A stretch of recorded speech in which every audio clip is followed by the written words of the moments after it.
Hi, this is Dr. Scott Young, and today we're going to get into what if I really don't believe in NESARA? Now, some of you are going, what? Yeah, I do. But what if you don't really believe in NESARA? But here's how you can actually understand that the systems are dying because they're lying to you. Now, I used to be a songwriter, so I don't like to alliterate, but we just did it right there. So let's jump into those kind of information. By the way, later today, I'm going to do SGN on. We're going to talk about post Nasara, and we're going to talk about military issues. So it's going to be a lot of fun. We're going to have a lot of videos that are coming up here. I was gone for a little while, but I'm back. So here we go. All right.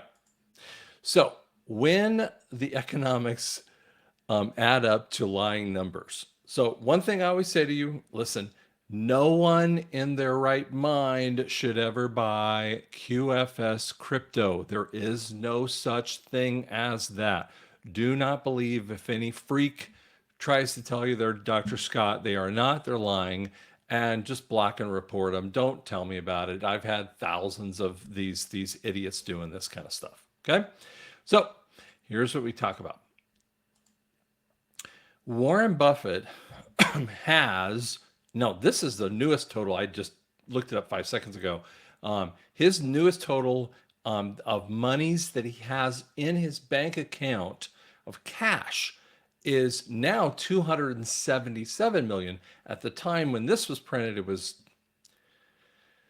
250 or something like that, or excuse me, 250 billion, but now it's 277 billion dollars. Think about that for half a sec. If you are a business person, and I am, okay, so why would I have the money in cash? Now, look at the time frames when he did have a huge amount of money in cash. Now, we're talking about percentage of what he has out there. So it's maybe 25% of all of his money in cash, which means this guy is a trillionaire, right? Now, think about that for a second, because they never tell you about trillionaires. They talk about billionaires. But if Warren Buffett at the time had $250 billion out there on his in his cash account, and yet it's only 25% of his total, or the Berkshire cash position, which he's the director of this thing. Okay, well, that means he's a trillionaire.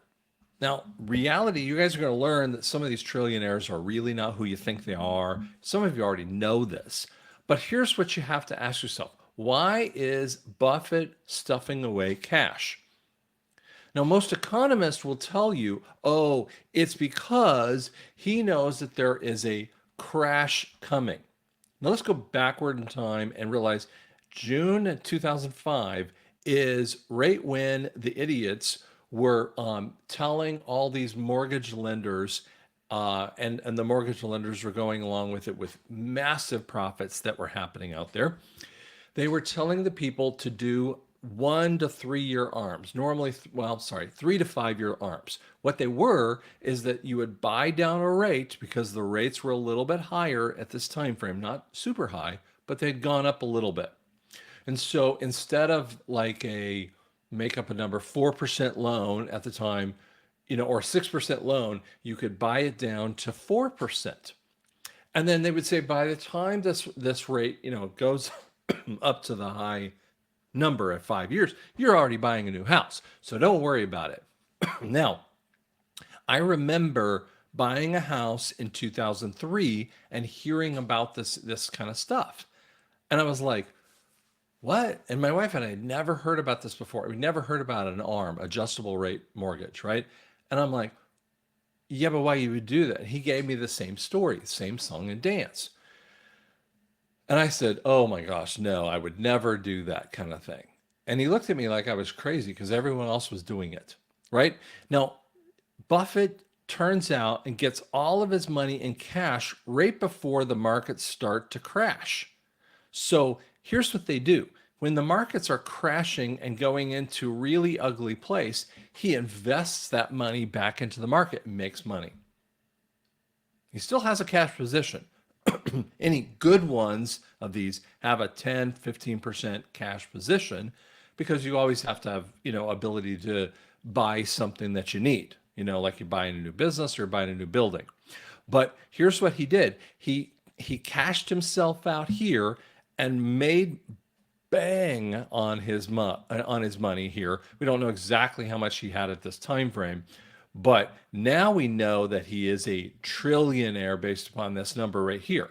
But I would tell you, Executive Order 13818, that was done in December of 2017, freaked all these people out.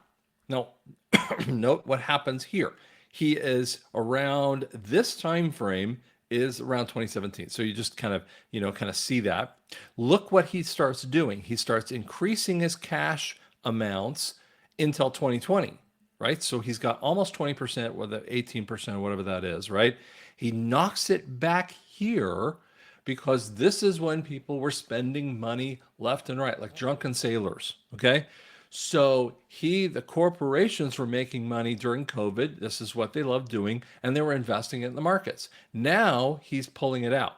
So either the market is about to crash, or now crash is relative. I would say we have an overproduction in the market, probably 25 to 30%. It's got to come down just for a correction's sake. That's not crashing. Okay, crashing would be like 50 to 70%. People losing everything, and they're on the streets and destitute. Well, I would say a little bit of both of these things are happening. We're probably looking at an indicator of a potential crash, or pretty heavy drop down, or sorry, he's having to give away his cash because it's not going to be his. So this is more of a bad boy than you ever realize. Okay, this is why people don't always understand what they're seeing. Now, here's where percentages actually lie. Now, I want you to see both. I want you to look at both of these kinds of numbers. The Russell index is just a stock market index that gives you an idea of what's happening in the world.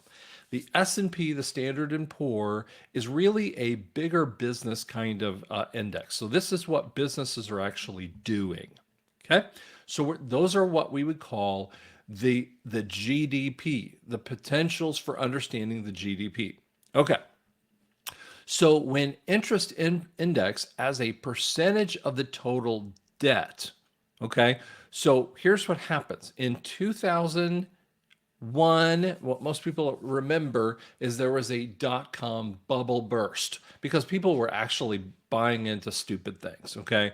And it's just another part of the steal. Okay, remember, this is in Bush's time frame, Poppy Bush's time, or W's time frame, right? And so we see a massive drop in the market. This would be 9/11 here.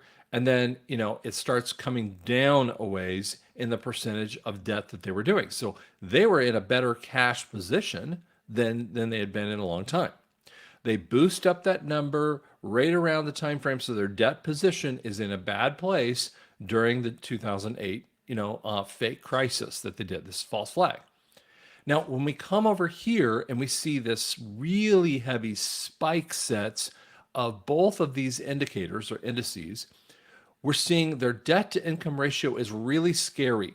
Now, here's what you have to understand. Back in 2002, it was $6.7 trillion of Fed debt. Fed debt's not just everyone's debt. It's not like corporate debt or personal debt. That's just everyone's debt. Okay?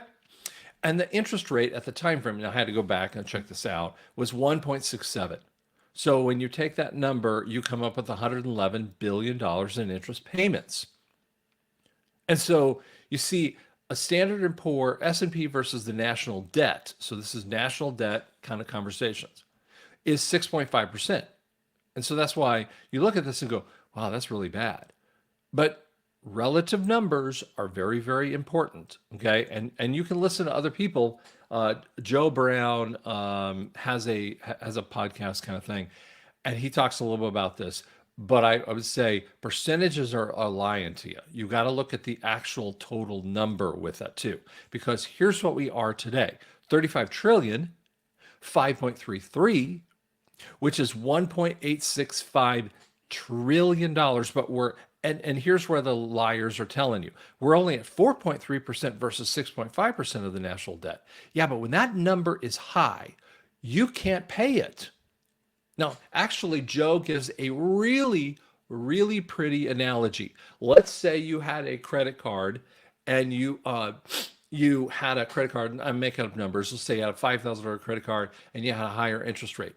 You get a new credit card that has a $10,000 limit. And it only has maybe a 3% whatever, initial kind of time frame, right? And so you have it for a couple years. You raise the amounts. I mean, you're putting money on there. It doesn't cost you too much in the interest, and you keep going and getting higher and higher in debt. This happens 4, 5, 6 times, and then you suddenly have a $30,000 of debt you can't possibly ever pay for. Now the interest rates are rising, which is what we see over here in this red category. What? Now who thinks that NESARA is stupid? I go, okay, great. You want to think that way. Here's what you have to do. Tell me how you're going to solve this.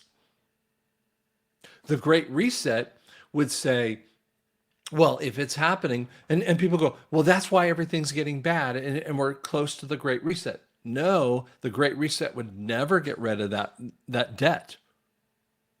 It would actually make you swallow the debt whole and increase your inflation and give you a little tiny bit of debt forgiveness only to make you feel a little bit better, give you a UBI, and then you're debt slaves to them forever.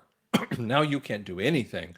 There's no way for you to work because you only have that communist level Great Reset stuff, right? But here's the thing. You've got to find a way to solve it. And you think the Trump coming in January and he gets his policies moving in March of 2025, he's going to fix it. And the answer is, he said to you an interesting point here, that I'm going to take inflation to a zero number. There is no way to take inflation to a zero number without having a gold-backed currency, which is the basis of NESARA. So these figures are lying to you and telling you it's not as bad as you think it is. Baby, it is. Lie number 2, the total public debt as a percentage of gross domestic product. This is actually a big one that they'll talk about. Now, they'll tell you that back in the 80s, now when you look at in the 80s, we were really struggling. The percentage of debt, what is that, 37%, and then it moves up to 60%. So the debt rate goes up. The public debt rate goes up in this time frame. This is the Reaganomics time frame. Okay, so 80 to 88, right? So the debt goes up because it's a problem, and the Fed was trying to slow him down, but the economy was growing faster than that. But yes, you still had ability to do it. Now, if you look at the interest rates, they got lower and lower. They got high here, and then they got lower as time went on. Clinton era actually raised the debt points because the interest rates for the Fed was pretty darn low. Obama raised it, and then in his second term, first term, take it back. First term, look at what he does to the debt points. He spends so much money, it's off the charts. Now, 2020, we see a spike because that's when everything unhooked. I mean, listen, you've never seen a spike. Now, this one is a pretty darn big spike, but there's never been a spike of spending like there's ever been in 2020. That's what I'm trying to tell you. The systems have broken down. Go back to my point here. $111 billion of interest payments versus 1.865 of interest payments. And if we're adding $1 trillion to the debt every 120 days or 100 days, you have a 100% debt to income ratio. Oh my gosh, guys, you cannot possibly do this. I say debt to income. Income is your gross domestic product. It's the same thing that you would look at when you would try to find a way that you can do personal bankruptcy. Personal bankruptcy comes when you're at 30 to 50%. But we're at 120%. Here it comes, right? Okay, line number 3. This one doesn't make any sense. I mean, I'm still struggling to figure this one out. Now, here's what happens. Only 1 in 4 people are applying for unemployment benefits at this point, but they're already unemployed. Now, look at the spike that happens in 2020. It's so out of line. There is no time in the history of the world. Now, we had horrible recession issues, right?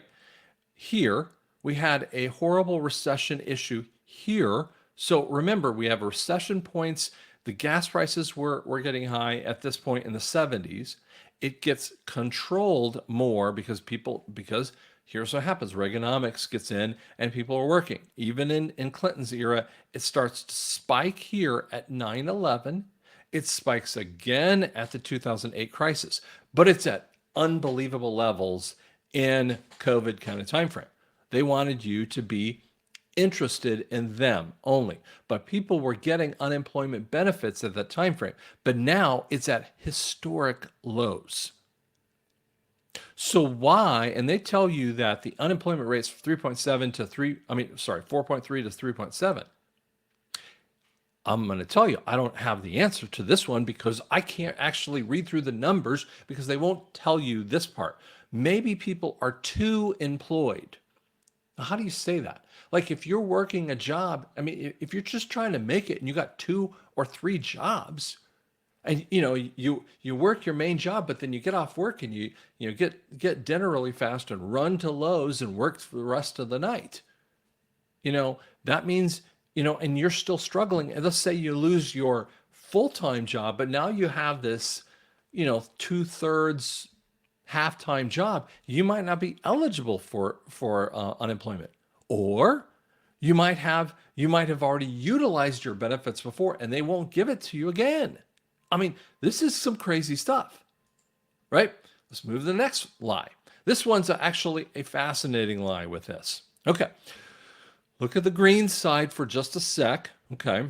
Income tax, I'm looking at the other screen, so I'm telling it to you. Sorry about this. $2.03 billion, $2.03 trillion of IRS taxation, right? Social Security gives you, and the retirement stuff, they give you 1.46. So guess what? They love taxing the retired people too. This is something that Trump's even said, we're going to fix that one right away. Well, that means IRS has to go away. Then corporations, look at this. Corporations always know how to get away from taxation. And yet they're making more money than anything else. But there's fewer people in the corporation. So that's why it might be a lower number. But they always know. Trust me, I'm my corporation versus my personal situation. When I have a corporation, boy, I have a lawyer I have a lawyer and I'll have an accountant, and I will lawyer up if someone tries to go after me in that way. Okay. What they're telling you is that you got $4 trillion-ish in total abilities or monies coming in, but you have a $5.6 trillion outlay of money. So they'll tell you it's $1.5 trillion of over outlay, meaning you're way over budget, right? And that is about a third, 25 to 30%, right? Here's what it comes from. Social Security has to pay the biggest number here, but they tell you the interest rate, the net interest, and this is fiscal 2024. This isn't picking another year, is only $763 billion. But you already know that's wrong. Let's show you what those numbers are. Take $763 billion they're telling you, but the real number that at 5.33 and at $35 trillion is $1.67 trillion. So what you have to do is take $900 billion more on top of this bluish number here. And what you have is the real deficit. So you have to take the deficit here versus this number here and come up with a number, right? And you come up with a number, you have an addition to this number here. So we take that we take the 900 billion, we add it to the deficit of the 1.5, right? And we have 2.424, which is 41% of every dollar we're getting in is going toward debt. That is unfixable. That is so scary. It would be like you make up a number, let's say you make $5,000 a month, and that's what you take in. Let's just say, and that's all. So that would be 60,000, or maybe let's say you make $70,000, right? And so you take in that $5,000 a month, okay, and yet you're spending $2,300 just on interest. We're not talking about what your mortgage is. We're talking about the interest of the mortgage, the interest of the credit cards, the interest of this. You can't afford anything. That means you have to live on $2,800 of that $5,000. Your ability to actually do things, instead of making after taxes, we're talking about IRS taxation. Instead of making after taxes $60,000, you're actually making around $30,000. What? Or 30, 33, 34. That is massive problem. And why are they spending money as drunken sailors? This is such an unfixable thing. Okay. But guess what on the other end of this? Never has gold been at numbers. You see, if you had bought gold, when I first talked to people about gold, I was like, hey man, in 2020, gold was 1600, right? It stayed pretty stable, boop, up and down. It always goes up and down, right? And then it's been starting to do this upward spike here ever since November of 22. And that's when the debt goes crazy. Now, when the debt goes crazy, gold will go up. I have people who tell me that, I don't believe gold would be set in the treasury more than $2,500. Now I'm telling you, like my first estimate, if you go back and listen to some of my old stuff, was $5,000. I'm probably wrong. I mean, it's probably going to be higher. Now we have some economists that Mark Z actually talks about 27K. This is their outside. They don't even believe in NESARA. They don't believe any of this stuff, right? They're just going, if you put gold at what it should be valued at, it's 27K. What? Well, I'm not willing to go that far. That's fine. But I'm saying 5 to 10K is a massive number that tells you something is in play here. Now I'm going to bring this off the screen because we don't need to get into the rest of this stuff here with that too. But the point that you need to see is this. Many of you are looking at this and kind of freaking. I get it. I fully understand that freak out mode. Realize the government can't keep doing this. And it has to be fixed right now. Because what if they have their way, what they're going to try to do is fake into Kamala. That's what they would love to do. They fake into Kamala. As much as they propped up Joe Biden, but it was a slow burn of pulling in Biden, right? 2019, they started to introduce the concept of Biden, and people laughed at it. In 2020, it was going really strong, and then they kept building him up, even after he's elected, right? More like selected in, and they kept building him up. And then Nancy Pelosi comes out here the other day and said he should be on,